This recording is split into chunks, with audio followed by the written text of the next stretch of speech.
Hello everyone, I am Nikita Gupta and we have started our unit 5th chapter anti-diabetic agents जिसके अंदर अभी तक हमने study किया डायबिटीज़ का introduction, then difference between type 1 and type 2 diabetes, then classification of diabetes and description about insulin. Then we have studied our first class sulfonylurea. Now we are going to start our second class, that is glucosidase inhibitors.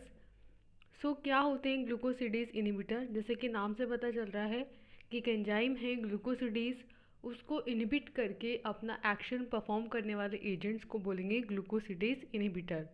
So what is the mechanism of action of glucosidase inhibitors? The alpha glucosidase inhibitors, that are acarbose and maglitol, reversibly inhibit glucosidase present in the brush border of the mucosa of the small intestine. These enzymes break down the complex polysaccharides and disaccharides into glucose and other absorbable monosaccharides. Enzyme inhibition delay carbohydrate digestion and subsequent glucose absorption. Means कि ये जो glucosidase inhibitors हैं, that are एकार्बोज and मैग्लिटोल, ये क्या करते हैं, जो enzyme है ग्लूकोसिडेज उसको रिवर्सिबली इनिबिट कर देते हैं.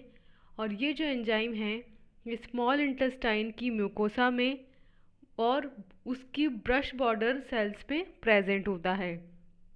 ये जो एंजाइम है ये रिस्पॉन्सिबल है कॉम्प्लेक्स पॉलीसेकेराइड्स को और डाइसेकेराइड्स को कन्वर्ट करता है अब्जॉर्बेबल मोनोसेकेराइड्स और ग्लूकोज के अंदर.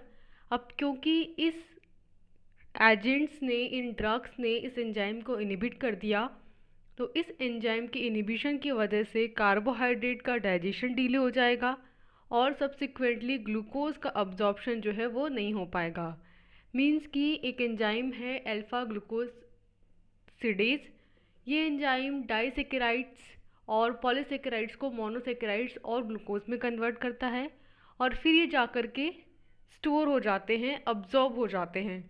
अब जब ये एंजाइम इनिबिट हो गया तो कन्वर्जन नहीं हो पाएगा, जिसकी वजह से कार्बोहाइड्रेट का डाइजेशन नहीं हो पा रहा है और इसकी वजह से ग्लूकोज का अब्जॉर्प्शन नहीं हो पा रहा है. तो इस तरीके से ग्लूकोसिडेज इनिबिटर्स अपना एक्शन शो करते हैं. नेक्स्ट आता है, इसी को हम डायग्रामेटिक फॉर्म में देखें तो ये हमारी ड्रग है अकार्बोज और वेग्लिबोज. ये क्या करती है, अल्फा ग्लूकोसिडेज को इनिबिट कर देती हैं, जिसकी वजह से ये डाइसेकेराइड कन्वर्ट नहीं हो पा रहे हैं ग्लूकोज के अंदर और इसकी वजह से ग्लूकोज का जो इंटेस्टाइन में अब्जॉर्प्शन है वो इनिबिट हो जाता है और इसकी वजह से इसकी जो कॉन्सेंट्रेशन है वो कम हो जाती है. तो बेसिकली ये जो एंजाइम से इन्होंने क्या किया, ग्लूकोज की कंसंट्रेशन को कम किया. Postprandial blood glucose concentration are therefore lowered when these agents are taken with meal containing complex carbohydrates. Means कि जब इन एजेंट्स को मील के साथ लिया जाता है जिसमें क्या है, कॉम्प्लेक्स कार्बोहाइड्रेट हैं, पॉलीसेकेराइड्स हैं, तो ये क्या करेगा, इस एंजाइम को इनिबिट करके जो ब्लड ग्लूकोज की कंसंट्रेशन है पोस्ट प्रेंडियल यानी कि खाना खाने के बाद उसे लोअर कर देगा. तो इस तरीके से अपना एक्शन शो करते हैं. नेक्स्ट हमारी क्लास है मेग्लीटिनिडेंसोन sulfonyl urea insulin secretagogues, that is glinides. So इसमें जो ड्रग्स आती हैं that are repaglinide and nateglinides. These are non-sulfonyl urea insulin secretogoguls, that is they stimulate the insulin secretion. They belongs to a class of agent refers to as meglitinides and amino acid D-phenylalanine derivatives respectively and collectively often called as glinides. Rapeglinides was approved by FDA in December 1997 and nateglinides are approved in December 2000. So इसके अंदर दो drugs आती हैं, रापेग्लिनाइड and नाटेग्लिनाइड. ये दोनों ही non sulfonyl urea insulin सिक्रेटोगुगुल्स हैं. That means कि ये क्या करती हैं, स्टिमुलेट करती हैं इंसुलिन के सिक्रीशन को. मीन्स कि जो कम हुआ है इंसुलिन का सिक्रीशन उसे ये बढ़ाती हैं. ये जो ड्रग्स हैं ये बिलोंग करती हैं उस क्लास से जिसको बोला जाता है मेग्लिटिनाइड. या फिर amino acid D phenylalanine derivatives, और इन दोनों को कलेक्टिवली बोला जाता है ग्लिनाइड्स। इसके अंदर जो ड्रग आती है दैट इज़ रापेग्लिनाइड, ये FDA के थ्रू अप्रूव्ड हुई थी दिसंबर 1997 में, जबकि जो नाटेग्लिनाइड है वो अप्रूव्ड हुई थी दिसंबर 2000 में। So this is the basic introduction of glinides. Next आता है इसके अंदर स्ट्रक्चर्स। सो इस क्लास के अंदर बेसिकली 4 स्ट्रक्चर्स हैं। फर्स्ट जो स्ट्रक्चर है वो है रापेग्लिनाइड की, सेकेंड स्ट्रक्चर है नाटेग्लिनाइड की, थर्ड स्ट्रक्चर है म्यूराग्लीजर की, and fourth is tesaglizar. So these are the 4 drugs and their structures here. Then आता है इस क्लास के एजेंट्स का मैकेनिज्म ऑफ एक्शन कि किस तरीके से एंटी डायबिटिक एक्शन शो करते हैं। So these agents close the adenosine triphosphate sensitive potassium channel in the P cells, which leads to cell membrane depolarization and influx of calcium and secretion of insulin. Unlike the sulfonylureas, they had a rapid onset and shorter duration of action, so they are given with meals to enhance the postprandial glucose utilization. Means कि ये जो agent हैं ये close होते हैं adenosine triphosphate that is ATP sensitive potassium channels के, जो कि पी सेल्स में प्रेजेंट होते हैं, जिनकी वजह से क्या होता है सेल मेम्ब्रेन डीपोलराइजेशन होता है और कैल्शियम का इन्फ्लक्स होता है और सिक्रीशन होता है इंसुलिन का। मीन्स कि जैसे कि आपने सल्फोनाइलयूरिया क्लास में देखा था, उसमें पोटेशियम चैनल को बंद करके डीपोलराइजेशन किया जा रहा था और कैल्शियम का लेवल बढ़ा करके सेल्स में इंसुलिन का सिक्रीशन कराया जा रहा था। वैसे ही ये जो एजेंट्स हैं वो ATP सेंसिटिव पोटेशियम चैनल्स के क्लोज होते हैं, जिनकी वजह से डीपोलराइजेशन होगा, कैल्शियम का इन्फ्लक्स होगा, इंसुलिन सिक्रीट होगा। अनलाइक द सल्फोनाइलयूरिया, मीन्स कि ये तो सिमिलरिटी हो गई सल्फोनाइलयूरिया के साथ, लेकिन उनसे क्या डिफरेंस है इसके अंदर कि इनका ऑनसेट ऑफ एक्शन फास्ट होता है और ड्यूरेशन ऑफ एक्शन शॉर्टर होता है। इसलिए इनको खाना खाने के साथ दिया जाता है, मील्स के साथ दिया जाता है, ताकि पोस्टप्रांडियल ग्लूकोज की यूटिलाइजेशन को बढ़ाया जा सके। तो इस तरीके से ये एजेंट्स अपना एक्शन शो करते हैं। नेक्स्ट आता है हमारी क्लास बाइग्वानेट्स। सो बाइग्वानेट्स के अंदर आती है phenformin and metformin and here the structures of this agents. इसमें जो मेटफॉर्मिन है it is an oral anti diabetic agents of biguanides class. Biguanides class with the formula HNCNH2 का whole twice. It has been available in the United States since 1995 and become a generically available in 2002. So इसमें drug जो आती है metformin, ये एक oral anti diabetic agent है, means कि इसे ओरल रूट से लिया जाता है। ये जो ड्रग है इसकी फॉर्मूला है NHCNH का होल ट्वाइस। ये यूनाइटेड स्टेट में 1995 से मिल रही है और 2002 से ये जेनरिकली अवेलेबल है। इस क्लास के अंदर 2 ड्रग्स हैं हमारे पास, phenformin and metformin, and here is the structure. दोनों स्ट्रक्चर्स में अगर आप डिफरेंस देखेंगे तो आपको दिखेगा कि मेटफॉर्मिन के अंदर यहाँ N से 2 CH3 अटैच है, जबकि फिनफॉर्मिन के अंदर N से कोई CH3 नहीं अटैच है, NH2 बना हुआ है।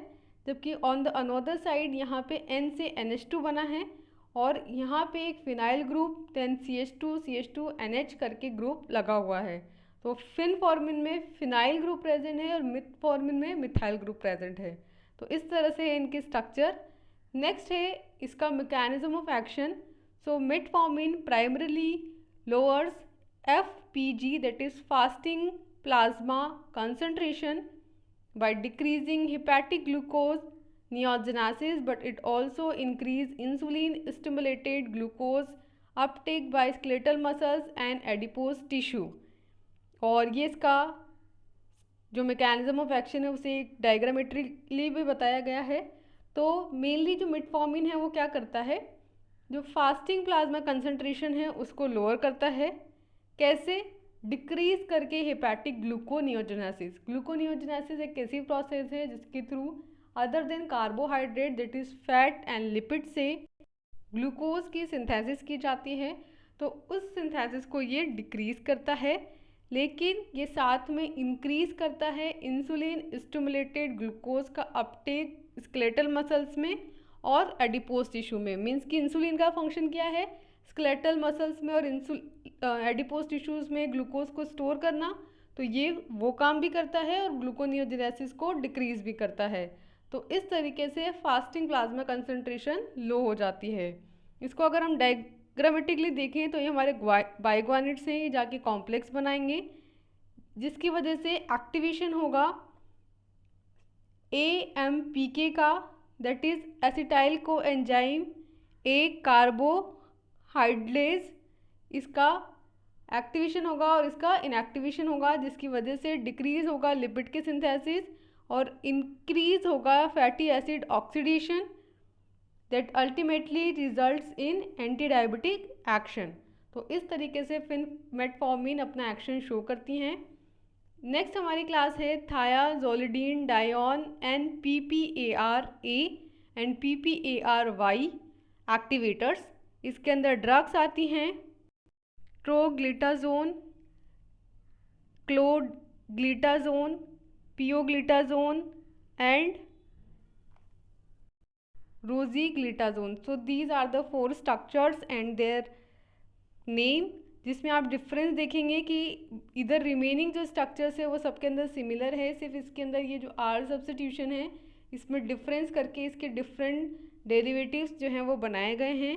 इसका मैकेनिज्म ऑफ एक्शन की अगर हम बात करें तो rosiglitazone and pioglitazone are 2 TZDs that mean thiazolidinones are also referred as insulin sensitizers. इसके अंदर जो ये ड्रग्स आती हैं इन्हें इंसुलिन सेंसिटाइजर्स भी बोला जाता है। The molecular action of rosiglitazone and pioglitazone depends upon binding with specific nuclear receptor and their family. So इस क्लास के अंदर 2 ड्रग्स जो आती हैं that is rosiglitazone and pioglitazone, इन्हें इंसुलिन सेंसिटाइजर भी बोला जाता है और इनका जो एक्शन है वो इस बात पे डिपेंड करता है कि कौन सा स्पेसिफिक रिसेप्टर है और उसकी कौन सी फैमिली है।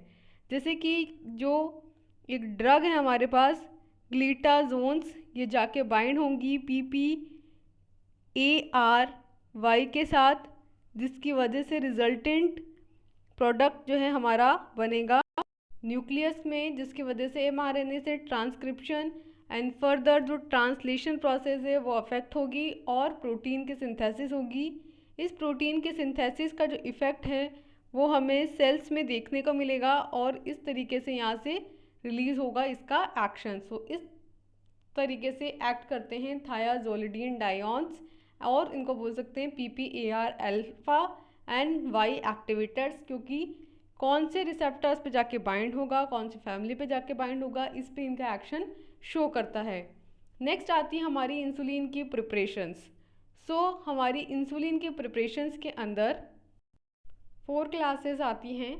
First is rapid acting, then short acting, then intermediate acting and then long acting इंसुलिन्स।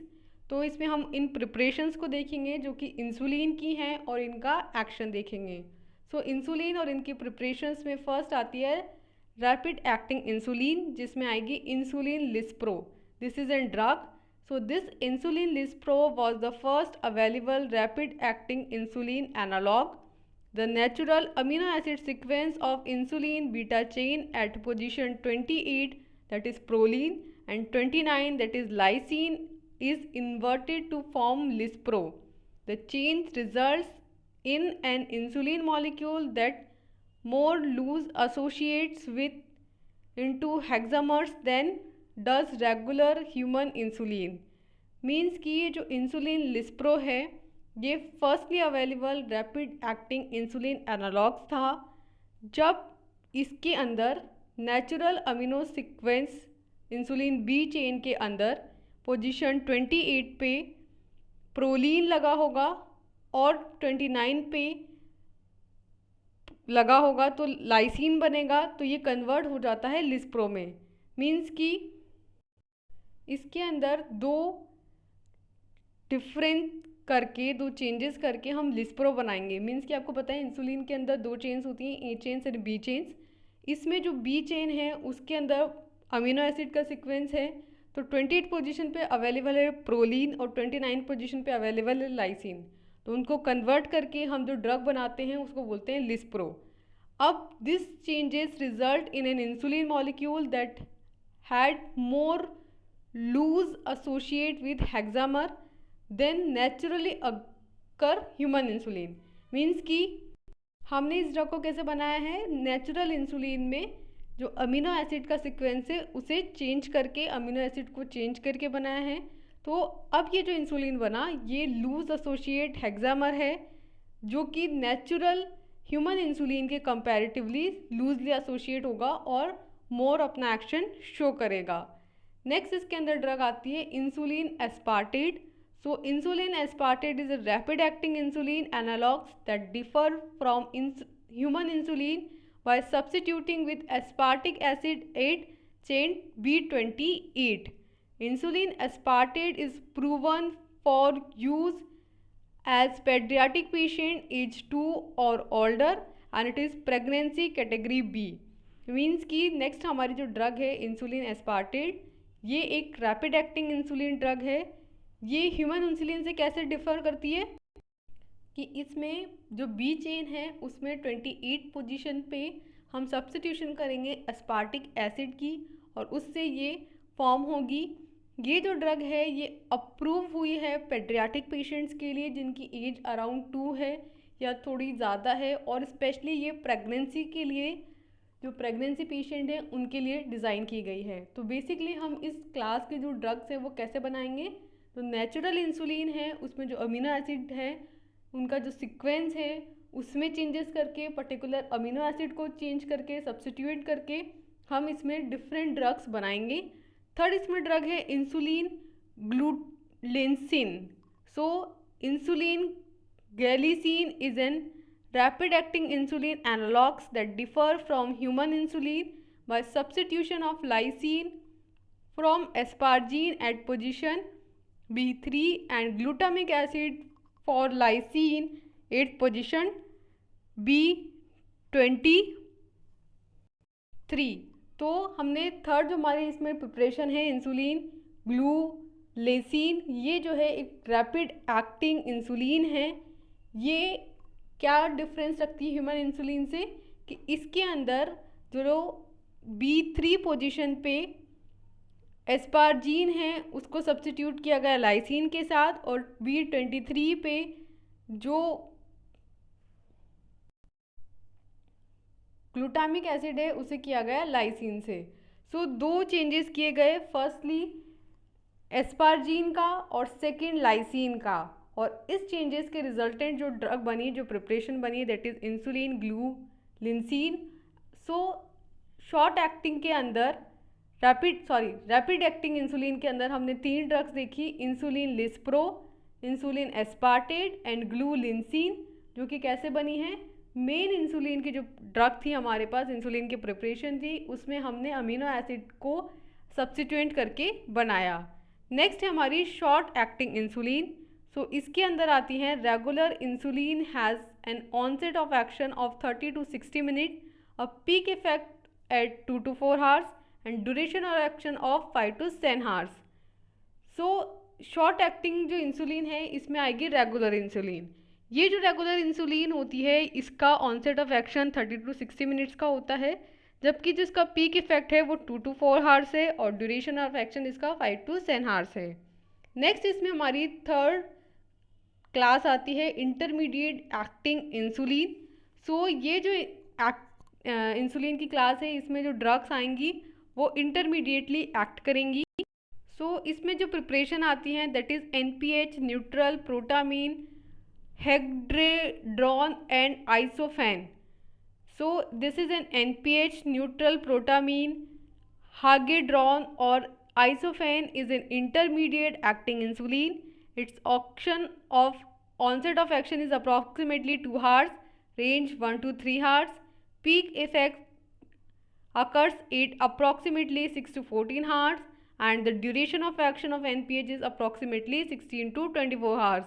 सो ये जो NPH है जिसको बोलते हैं हम न्यूट्रल प्रोटामीन हागेड्रॉन या फिर इसे बोलते हैं आइसोफ्रेन, ये एक इंटरमीडिएट एक्टिंग इंसुलिन है। उसका एग्जाम्पल है, इस ड्रग का ऑनसेट ऑफ एक्शन है 2 आवर्स, जो कि रेंज में वेरी करता है 1 to 3 आवर्स।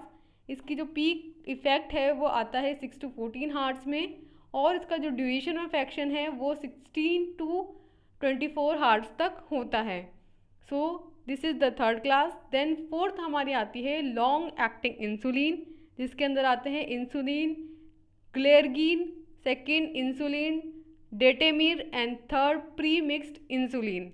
जो फर्स्ट है इसके अंदर insulin glargine, it is an insulin analogues in which asparagine in position A21 is substituted with glycine and 2 arginines are added to C terminus of the B chain।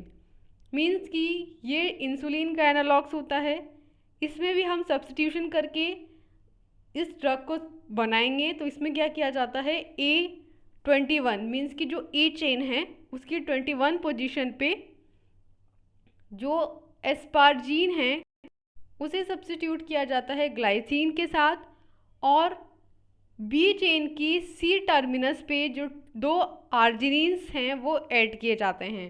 तो इस तरीके से बनती है इंसुलिन ग्लेरजिन, जो कि एक लॉन्ग एक्टिंग इंसुलिन है। देन इसमें आती है इंसुलिन डेटेमिर। ये क्या होती है, insulin detemir is in fatty acid moiety is added to the last amino acid on the end of B chain.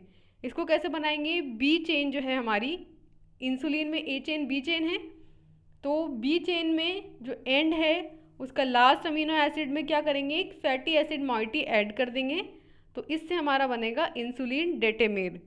Then third और लास्ट हमारी आती है इसमें pre mixed insulin. These pre mixed insulin are useful for patients who have difficulty measuring and mixing insulin and are dose twice daily.